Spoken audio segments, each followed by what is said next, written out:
Hello दोस्तों, नमस्कार। मैं हूं रंजन। आप देख रहे हैं द बिग बिहार। दोस्तों, आज की इस वीडियो में हम बात करने वाले हैं पवन सिंह का एक बेहद लाजवाब गाना, जिसका टीजर ही सोशल मीडिया पर धमाल मचा कर रखा था। फाइनली वो गाना रिलीज हो चुका है।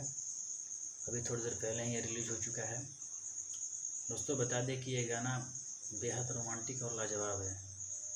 इस गाने को इतने बढ़िया तरीके से गाया है इन्होंने कि ये भी गाना, मुझे पूरा विश्वास है कि ये ट्रेंडिंग पे जाएगा।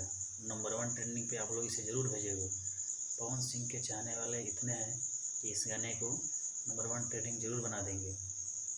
दोस्तों, ये जो गाना है ये रिलीज हुआ है शुभ लाभ फिल्म्स यूट्यूब चैनल पे। दोस्तों, ये नया चैनल है। खुद पवन सिंह ने इस चैनल के बारे में बताया थे कि ये नया चैनल है। इसी चैनल पे इनका गाना रिलीज हो रहा है और ये फाइनली रिलीज हो चुका है। दोस्तों, इस गाने को जाइए, सुनिए, देखिए, ढेर सारा प्यार दीजिए।